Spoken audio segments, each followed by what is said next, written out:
Yo yo yo, salut les turfeuses, salut les turfs, bienvenue pour un nouveau pronostic de Benoît Requin. Ok, place au pronostic du quintet du mercredi 3 mai, direction Vichy pour le prix Henri Berry. Trop attelé, 2950 mètres, 13 partants en réunion, une course 4, indice de confiance 4 sur 5. Petit retour sur le quintet du lundi à 1er mai, ce sont mes chevaux de complément qui troublent la fête. Et ce lundi par contre pour les VIP, on a quand même un ticket quintet désordre qui est passé. Ah, il a payé hein. Ah, ça fait plaisir. Cette vidéo, je la tourne avant l'arrivée du quintet de ce mardi. Je reviendrai bien sûr demain, comme d'hab, la famille. Ok, c'est parti, on commence ce pronostic et on commence avec le numéro 1. C'est Good Luck Tit et on écoute l'entraîneur Thierry Busset. En dernier lieu apparaît le Monial sur une piste qui n'est pas large, hein. Un cheval fautif devant Good Luck Tit a traversé la piste. Alors, ce n'était pas de sa faute, hein, bon. Elle est un peu susceptible, mais fait très bien Vichy. Elle peut être dans les 5 premiers. Elle est bien, et cela sera tout, 1, 2, 3, pardon. Et elle est bien, et cela sera avant tout une question de sagesse. Elle peut aller devant comme attendre. Un rythme sélectif servirait ses intérêts. Ouais, alors le problème avec ce quintet, c'est qu'on a quand même quelques, comment dirais-je, quelques spécialistes de la disqualification, hein. Ils aiment galoper, ils aiment galoper. Donc voilà, tout ou rien avec quelques chevaux. Et c'est notamment le cas avec ce numéro 1. Eh ouais, lui, il donnerait mal à la tête à un Doliprane, hein. Un coup, il est là, un coup, tu le vois plus, un coup tu crois qu'il est là, mais en fait, bah, il y a enquête, et en fait, il est pas là. Pourtant, t'as rien vu, toi, hein. Et passer au galop, voilà, c'est comme ça. Ça peut arriver, mais pour certains chevaux, ça arrive quand même assez souvent. Donc ce numéro 1, tout ou rien. Moi, en tout cas, je ne l'ai pas retenu, mais bon, question de feeling, hein. Il pourrait troubler de la fête, hein, voilà, c'est ça. Il pourrait troubler de la fête. Alors aujourd'hui, j'ai pas de liste de casseurs de tickets repérés. Déjà, il n'y a que 13 partants, premièrement. Et deuxièmement, bah, tout simplement, j'en ai pas. Maintenant, ce numéro 1, il est sur, comme on pourrait dire, une liste plutôt champ réduit. Voilà. Donc les amateurs de champ réduit vont se pencher sur son cas. Et bien sûr, ça reste une affaire d'impression, hein, une question de feeling. Ce numéro 1 est Kiken. On enchaîne avec le numéro 2, Fennec Phil. Et on écoute Vivien Dorisson. Comme Fennec Phil l'a montré ces derniers temps, il est un peu moins bien sur l'herbe. Il faut le juger sur ses performances précédentes, hein, sur le sable. Il faut du rythme et qu'il attende. Si cela se passe bien, je le vois dans la combinaison gagnante du quintet. Bon, pareil que pour le numéro 1, ce numéro 2, on ne peut pas dire qu'il brille par sa régularité. Maintenant, voilà, il est capable de casser du ticket, ce numéro 2, comme son pote le 1 d'ailleurs. Alors, lui, il me fait un petit peu plus peur dans la mesure où, même dans le prono d'ailleurs, hein, il fait carrément partie de mes chevaux de complément. Donc, c'est mon deuxième cheval de complément, ce numéro 2. Méfiance, ce numéro 2, Idomenoko Kai. On enchaîne avec le numéro 3, Gamet des Croix, et on écoute Hervé Sionneau. Gamet des Croix a connu un petit souci de santé et n'a pu performer ces derniers temps. Il demeure un peu délicat et a besoin d'être sous pression et en pleine forme, hein, pour se donner pleinement. Il a bien travaillé avant cet engagement favorable en tête. Je reste tout de même un peu dans le flou. Au mieux, il aurait une belle chance. Il faut qu'il me prouve son retour au top. On continue, hein, la série des chevaux, des spécialistes de la disqualification, ça tombe bien, ils sont tous ensemble, c'est 1, 2, 3. Et ce numéro 3 n'échappe pas à notre règle, on va dire.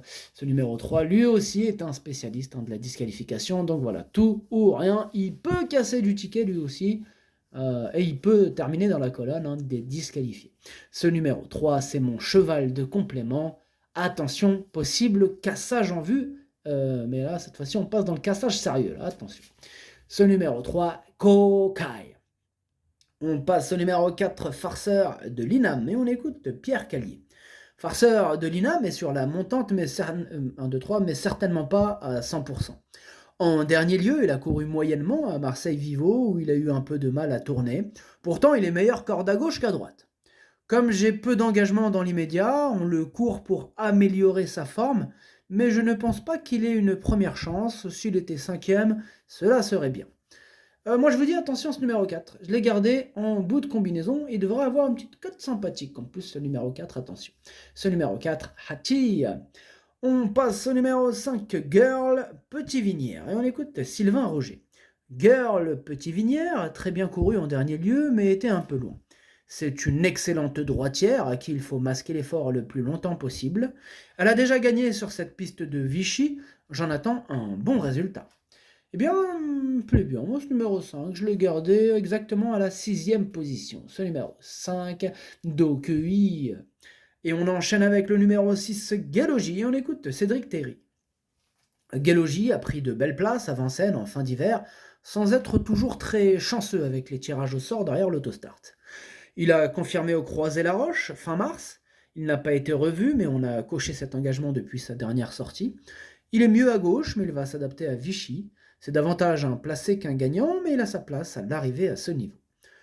Ouais, en plus, il a la limite du recul. Hein. Il peut faire mal, ce numéro 6. Moi, je l'ai gardé assez haut, en 4e position. Ce numéro 6, Yomi. On passe au numéro 7, Hélène Bourgeoise. Et on écoute Mathieu Lebrec. Dernièrement, Hélène Bourgeoise a fait très bonne impression, me prouvant qu'elle pouvait aussi briller sur les longues distances. Elle paraît bien, mais je crains qu'elle n'ait pris un peu trop de poids pour être au top. Elle a été récemment éliminée à Laval et je n'ai pas le choix des engagements. Avec un bon parcours et du train, elle peut être dans les 5 premiers, mais j'ai un petit doute sur sa forme. Bon, il tente de nous refroidir ou quoi, là, Mathieu Lebrec, hein? Eh ben ouais, on va pas tourner autour du pot. Et voilà, enfin bref, on s'est compris. Moi, ce numéro 7, du coup, je l'ai gardé. Il me plaît bien, malgré les quelques réticences de Mathieu Lebrec. Je le garde en 5e position. Ce numéro 7, Doi. On enchaîne avec le numéro 8, Rocky Tilly. Et on écoute Jorgen Westholm. Rocky Tilly est allé en vacances et n'a pas couru depuis pas mal de temps. Je pense qu'il va avoir besoin d'un parcours. S'il terminait 4e, 5e, je serais content. Eh bien, moi, ce numéro 8, je ne l'ai pas retenu, mais pour intéresser les amateurs de champ réduit, question de feeling. Ce numéro 8, Kiken. On passe au numéro 9, DS de Corday, et on écoute Damien Héon. Il faut effacer la dernière prestation de DS de Corday à Angers. La piste était un peu ferme. J'ai voulu effacer son numéro en dehors, derrière l'autostart, et elle est arrivée un peu vite dans le virage. Bon, elle a très bien travaillé depuis. À 10 ans, elle est vraiment au mieux, elle est au top. Elle a toujours bien couru à Vichy. La longue ligne droite lui permet de s'exprimer pleinement. Bon, il est plutôt motivé, chaud, hein, Damien, avec ce numéro 9, DS de Corday. Moi, il me plaît beaucoup, il fait partie de mes préférés, je l'ai gardé très haut en 3e position. Ce numéro 9, Daesani. On enchaîne avec le numéro 10, Floréal, et on écoute Robin Bouvier. Floréal courait de façon régulière et on n'avait sans doute pas assez travaillé dernièrement. Il avait pris du poids. Pardon. Aussi, je n'ai pas fait les bons choix durant l'épreuve. Il a logiquement coincé. Depuis, on a rectifié le tir à l'entraînement. Il revient à droite. À la base, c'est un pur droitier. Il détient une première chance. DS de Corday et Filio de Loup sont à craindre en priorité. Bon, ce numéro 10, il détient une première chance dans cette épreuve. Voilà, donc il sera sûrement... Sa cote sera sûrement très très basse. Donc première chance. Moi, ce numéro 10, je l'ai gardé très haut en 2e position. Ce sera peut-être même le favori d'ailleurs, tiens. Ouais. Lui, ou le 10 ou le 11, un des deux. Ou peut-être deux favoris. Dans tous les cas, ils seront favoris, quoi, tous les deux. Voilà. Ce numéro 10, du coup, 2e position pour moi. Watashi no Nibame no Okinere. Et on passe au numéro 11, Filio de Loup. Et on écoute Léo Abrivard. Après sa victoire à Enghien, Filio de Loup avait un peu décompressé. Il apprécie de courir régulièrement. Il était en bout de course au moment de sa faute à Vincennes mi-avril. Depuis, il est bien. J'ai opté pour cette course plutôt que de rendre la distance aux 6 ans à Vincennes récemment. Il a les moyens de se racheter pleinement et peut viser la victoire avec un bon déroulement de course. Moi, ce numéro 11, c'est tout simplement mon préféré et je l'ai installé en tête. Ce numéro 11, Okinere. On passe maintenant au numéro 12, Everdream Music, et on écoute Guillaume Lessieux. C'est une rentrée, c'est pour voir où on en est, d'autant qu'il s'agit de sa première sortie pour mon compte. Avec les gains qu'Everdream Music a, bah, il n'a pas trop le choix des engagements. On essaye dans un lot un peu moins fort qu'à Vincennes. Il faut la regarder courir pour l'instant. Bon, l'entraîneur nous incite donc à ne pas la retenir. Moi, ce numéro 12, du coup, je ne l'ai pas retenu, mais bon. En cas de défaillance, hein, si vraiment. En plus, il y a que 13 partants, donc s'il y a quelques défaillances, bah, en 2 secondes, il se retrouve dans le quintet à grosse cote. Et ouais. C'est pour ça que des fois, il y a que 13 partants et qu'il y a.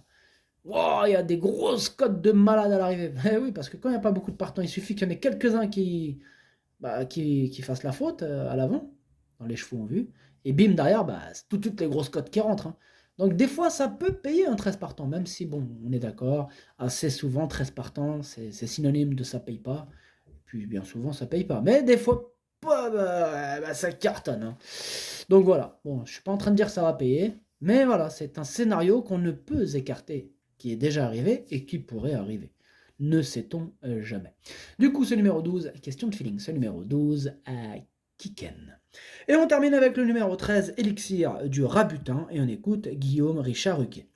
Élixir du Rabutin n'avait pas de bons engagements après sa victoire à réclamer, aussi on a attendu. Pour sa rentrée, le mois dernier à Lyon, il a pris une très bonne troisième place derrière 2-6 ans de qualité. S'il répète cette valeur, il a sa place à l'arrivée. Il est parfait à l'entraînement. Il y a un peu d'opposition, mais il peut terminer dans le quintet. Carrément, qui peut terminer dans le quintet à Elixir du Rabutin. En tout cas, moi je l'ai gardé. Bon, plutôt en bout de combinaison, hein, mais je l'ai gardé. Ce numéro 13, Nanaï.